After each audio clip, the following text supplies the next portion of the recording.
केदारनाथ उपचुनाव में कांग्रेस ने जिस चेहरे को मैदान में उतारा है वो 2022 विधानसभा चुनाव परिणाम में तीसरे नंबर पर रहा। आखिर मनोज रावत के नाम पर मोहर क्यों और कैसे लगाई गई, समझिए इनसाइड स्टोरी। मनोज रावत के नाम पर कैसे लगी मोहर? मनोज रावत को कांग्रेस ने बनाया उम्मीदवार। कांग्रेस प्रत्याशी को किसका आशीर्वाद? क्या है इनसाइड स्टोरी? केदारनाथ उपचुनाव के लिए बीजेपी कांग्रेस ने अपने प्रत्याशी के नाम की घोषणा कर दी है। दोनों ही दलों ने अपने पुराने चेहरे पर दांव लगाया है। बीजेपी कांग्रेस ने केदारनाथ के पूर्व विधायकों पर ही दांव चला है। बता दें कि कांग्रेस ने जहां पूर्व विधायक मनोज रावत पर दांव खेला, तो वहीं बीजेपी ने महिला मोर्चा की प्रदेश अध्यक्ष आशा नौटियाल को प्रत्याशी बनाया है। सूत्रों से मिली जानकारी के मुताबिक मनोज रावत को हरीश रावत और गणेश गोदियाल के भारी दबाव का लाभ मिला है।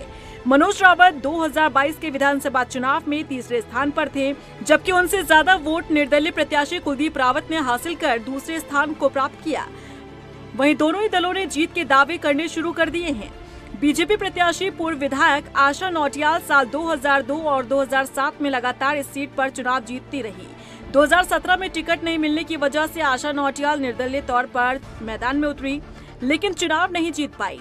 वहीं कांग्रेस प्रत्याशी पूर्व विधायक मनोज रावत साल 2017 में पार्टी का टिकट लेकर केदारनाथ विधानसभा चुनाव में उतरे थे और प्रचंड मोदी लहर के बावजूद इस सीट पर कांग्रेस ने जीत हासिल की थी।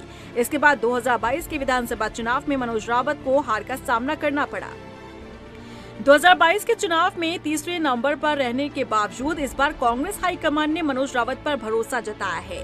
केदारनाथ उपचुनाव में प्रत्याशी चयन को लेकर भेजी गई पर्यवेक्षकों के ऊपर पारदर्शिता को लेकर सवाल खड़े हुए। मनोज रावत पूर्व मुख्यमंत्री हरीश रावत के करीबी माने जाते हैं और यही कारण है कि प्रत्याशी के रूप में मनोज रावत का नाम चर्चा का विषय बना रहा। वहीं कांग्रेस मनोज रावत को मजबूत कैंडिडेट के रूप में देख रही है।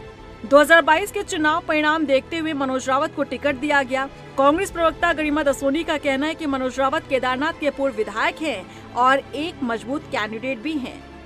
मैं बहुत मजबूत मानती हूँ और मैं तो मानती हूँ कि मनोज रावत का मुकाबले में वहाँ कोई है ही नहीं।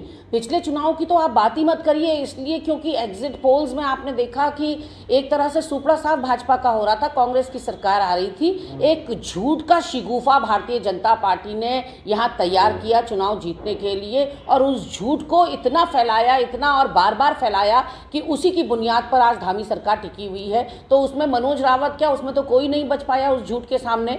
लेकिन मनोज रावत जी का अगर आप पूरा करियर ग्राफ देखेंगे, 2017 से पहले एज पत्रकार वो अपने आप को साबित और स्थापित कर चुके हैं, निडर और साहसी पत्रकार के रूप में, जिसने जनहित की और देश हित की खबरों को अपनी प्रायोरिटी पे रखा, प्राथमिकता पे रखा। केदारनाथ विधानसभा सीट पर 90,000 के करीब मतदाता हैं जो इस बार अपने मत का प्रयोग करेंगे। देखना होगा कांग्रेस प्रत्याशी मनोज रावत हाईकमान की उम्मीदों पर खरा उतर पाते हैं या फिर नहीं। रफ्तार मीडिया के लिए देहरादून से सुशांत सिंह की रिपोर्ट।